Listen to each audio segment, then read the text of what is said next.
HarperCollins presents Albert and the Whale by Philip Hoare, read by Paul Hilliar. Some years ago, I visited a friend and his monkeys in a converted church on the outskirts of a city in New England. It was February. There was snow on the ground. The address he gave me lay outside the centre, somewhere beyond the historic trail and gracious brick houses. I had to take the subway there, and I came out the way you do, not knowing which way to go.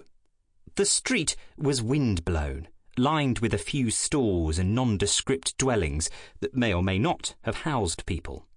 My friend met me at reception and took me up to his office.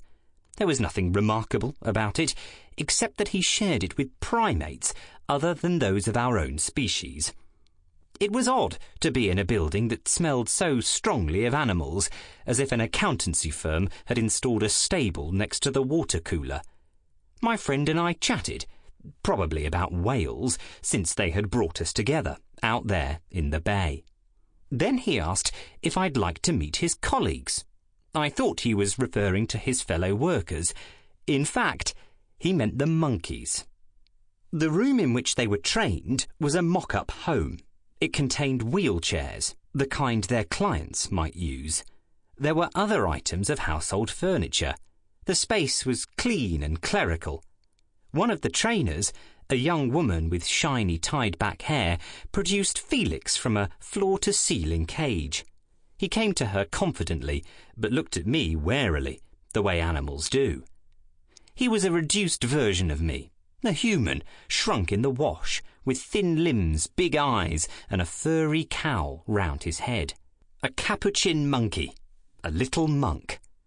He disrupted everything because I couldn't predict how he would move or what he thought. He was like me, but entirely different. He was 18 years old, had diabetes and a prolapsed stomach. He didn't sound as happy as his name.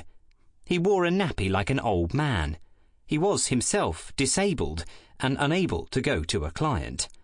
My friend said the monkeys could answer doors, switch on lights, turn the pages of books. They could even put videotapes in recorders. Such technology was still in use then, though this was only a few years ago. Felix climbed onto his trainer's shoulders and perched there like a parrot, his long tail dangling down her back. He took the peanut butter and walnuts I offered him from a blue plastic bowl.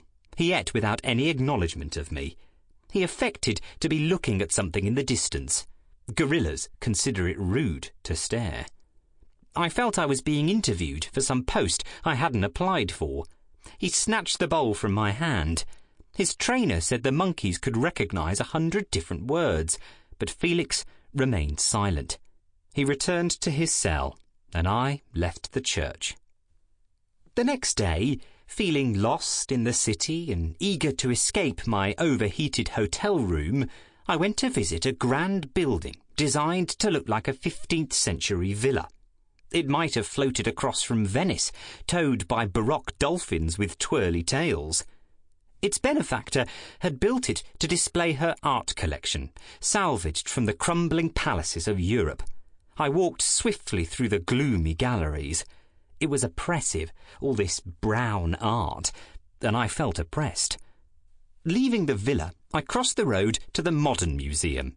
There were the usual facilities, white rooms, clean toilets, and a drinking fountain.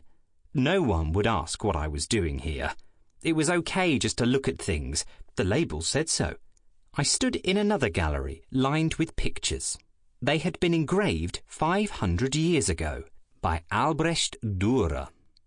As I moved around the room, the engravings seemed intensely familiar and utterly strange, as though I'd lived with them a long, long time ago. Their stark spaces drew me into a world full of animals. Monkeys and parrots scampered and flew about. A saint sat with his pet lion at his feet on the floor, having taken a thorn from his paw, and a dog dozed cosily. I heard the rise and fall of their breath. I almost felt it on my face. In another scene from Eden, other animals slipped out of the forest, the humans as naked and content as them, until then.